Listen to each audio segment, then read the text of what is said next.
Perkenalkan, nama saya Lutfi Tiawan, jurusan Ilmu Pemerintahan NIM 1921-057. Terima kasih kepada Bapak dosen telah memberikan kesempatan untuk menjelaskan tentang prasangka sosial. Nah, yang pertama, prasangka. Prasangka kita harus ketahui dulu apa itu prasangka. Prasangka adalah membuat keputusan sebelum mengetahui fakta yang relevan mengenai objek tersebut.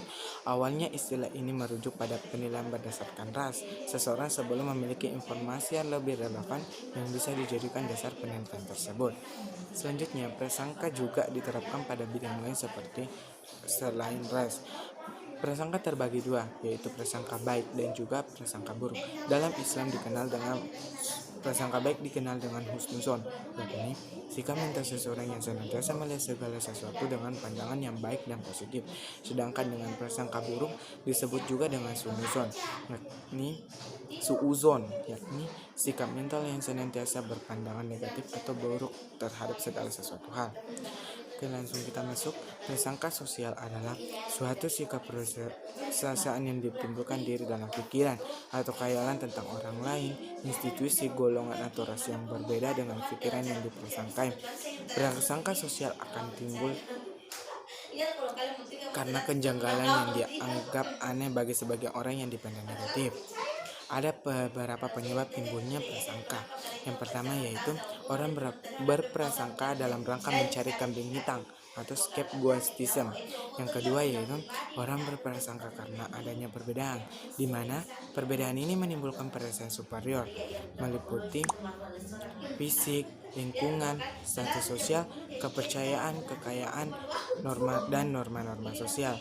Yang ketiga yaitu orang yang berprasangka karena memang ia sudah persiapkan di lingkungannya atau kelompoknya untuk berprasangka. Yang keempat yaitu prasangka timbul karena adanya anggapan yang sudah menjadi pendapat umum atau kebiasaan di dalam lingkungan tertentu seperti ibu tiri, janda, dan lain-lain. Yang terakhir yaitu yang kelima, prasangka timbul karena kesan yang menyakitkan atau pengalaman yang tidak menyenangkan. Di sini saya akan kaitkan prasangka sosial dengan kasus yang terjadi sekarang ini. Kasus yang terjadi yaitu COVID-19. Virus corona atau COVID-19 yang semakin merebak sebagian besar negara termasuk Indonesia tidak hanya menyebabkan gejala dan penyakit fisik saja, akan tetapi juga memberikan dampak psikologis baik pada penderita atau positif yang terkena COVID-19. Pasien dalam pengasuhan atau PDP, orang dalam pemantauan ODP, ataupun masyarakat luas yang ketakutan terhadap COVID-19, menyebabkan kita akan lebih mudah menaruh curiga pada orang yang batuk dan bersin di lingkungan sekitar. Kita akan lebih cenderung memutuskan menjauh ketimbang menanyakan kabar atau sekadar menunjukkan bentuk kebetulan kecil lainnya. Ketidakmampuan kita dalam mengolah rasa curiga, takut, sikap overprotective dalam merespon wabah ini memiliki potensi untuk merusak hubungan sosial dengan individu lain melalui prasangka dan diskriminasi. Prasangka dan diskriminasi dapat mengakibatkan terhambatnya upaya penghambatan penularan COVID-19 ini. Hal ini disebabkan kuatnya nilai dan keyakinan yang dianut oleh sebagian orang dalam masyarakat. Mereka lebih memilih menahan informasi mengenai cara-cara yang benar untuk mencegah penularan COVID-19.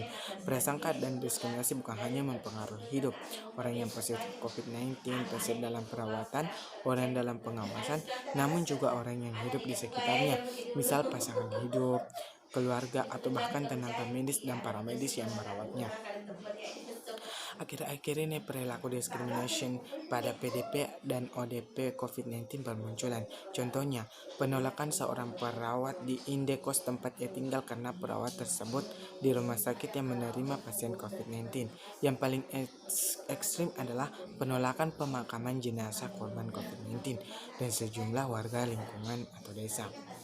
Tidak hanya sekedar menolak, warga bahkan melakukan pelemparan batu kepada para petugas medis yang bertugas membawa jenazah COVID-19 dengan ambulans. Berbagai fakta telah menunjukkan bahwa prasangka dan diskriminatif merupakan suatu hal yang negatif dan merugikan. Jika terus terpelihara di masyarakat, prasangka dan tindakan diskriminasi dapat membuat dapat membuat orang-orang menyembunyikan sakitnya supaya tidak didiskriminasi, mencegah mereka mencari bantuan kesehatan dengan segera, dan membuat mereka tidak menjalankan perilaku hidup yang sehat, bahkan kabur dalam perawatan.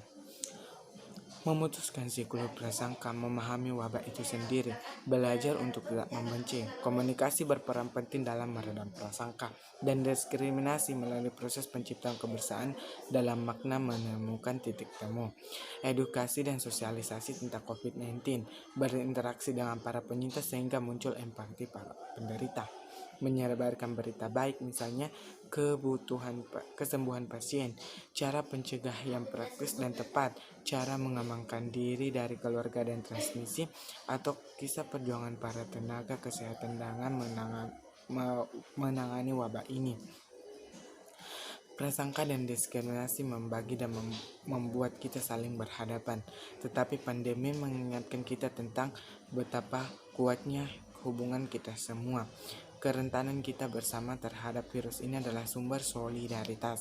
Kita harus ingat bahwa yang menjadi lawan atau musuh kita adalah virus atau penyakit COVID-19 ini, bukan orang yang terkena atau terpengaruh COVID-19.